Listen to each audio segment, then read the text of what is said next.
people, writing a book is a dream, maybe even a distant plan rather. What do you write about? Where do you even start? A Valley realtor, she did it. She conquered that hill, and she's hoping to inspire women in the process. It is International Women's Day after all. So joining us this morning is Tina Valiant. Of course, she is an author. Her book is called Finding Your Voice. Tina, good morning to you. Good morning.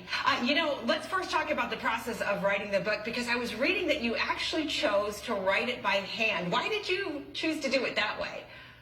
You know, it was one of those things where it would pop up at 4:30 in the morning and a whole chapter would be downloaded in my head and I would just start writing.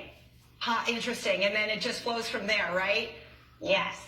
So I'm curious, your personal story really is an inspirational one. As I was reading your story, you say that you were involved in a troubled marriage. You had some very serious health battles that you were dealing with. You were at home raising young kids, which if anybody's ever done that, that's a tough time in your life, as joyous as it is as well. And you went on to have a very successful real estate career and now coach people. So I'm curious, what was the aha moment for you where you said, I will overcome my circumstances, not let my circumstances overcome me?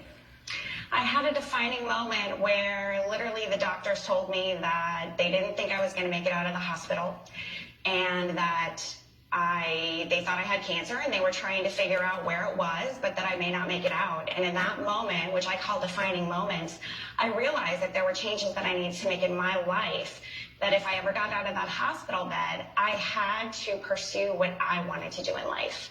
Well, it's really interesting because one of the main points in your book really extends from that very story. Take responsibility, stop blaming others. That's right.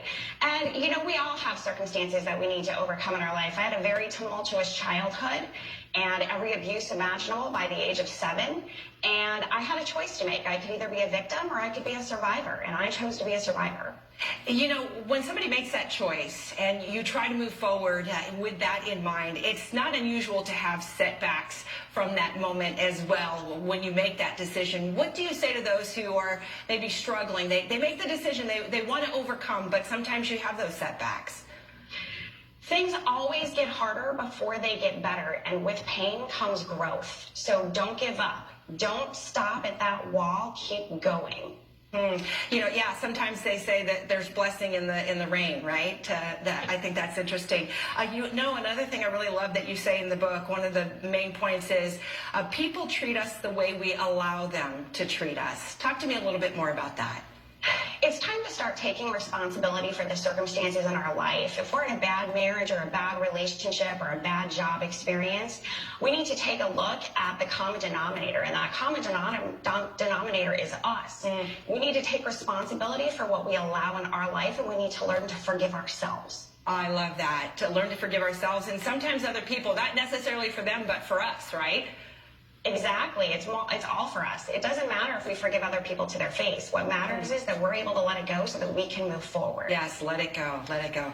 Tina Valiant, thank you so much again. The name of your book is Finding Your Voice. I know it's on Amazon right now. Thank you also, too, for inspiring women on this International Women's Day. Happy International Women's Day to you. You as well, and thank you for having me.